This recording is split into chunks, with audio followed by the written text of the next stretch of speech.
آپ دیکھ رہے ہیں کرائم ڈاؤن نیوز HD حافظ آباد سے۔ مہر ندیم کی رپورٹ کے مطابق حافظ آباد کوٹ حشمت کا رہائشی جمع سالہ حماد فائر لگنے سے شدید زخمی ہوا، جسے لاہور ریفر کر دیا گیا۔ گزشتہ روز حماد زخموں کی تاب نہ لاتے ہوئے اپنے خالق حقیقی سے جا ملا۔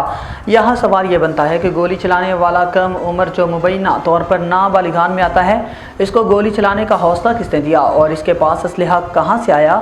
شہر کے اسکول کالجز کے نوجوانوں کے پاس بے تحاشا ناجائز اسلحہ خود ان کے لیے وبال جان بن چکا۔ قانون نافذ کرنے والے اداروں سے سوال ہے، اتنا ناجائز اسلحہ آیا کہاں سے؟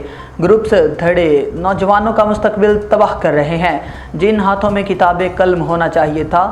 میرے شہر کے ان بچوں کے ہاتھوں میں اسلحہ دینے والوں کو کب قابو کیا جائے گا؟ اسکول کالجز میں بچوں کے پاس اسلحہ کہاں سے آ رہا ہے؟ DPO حافظ آباد عاطف نذیر سمیت دیگر متعلقہ اتھارٹیز کو چاہیے اس حوالے سے تحقیقات اور آپریشن کیا جانا چاہیے۔ شہریوں کو چاہیے کہ اپنے بچوں کی سرگرمیوں پر نظر رکھیں اور بچوں کو جرائم پیشہ عناصر سے دور رکھیں۔ اسلحہ اور شوکا شاکی میں بچوں کا مستقبل تباہ ہو رہا ہے۔ پولیس اس حوالے سے تگڑا آپریشن کرے تاکہ اس معاشرے میں امن قائم ہو۔ فی الوقت کے لیے اتنا ہی۔ مزید خبروں کے لیے دیکھتے رہیں کرائم ڈاؤن نیوز۔ اللہ حافظ۔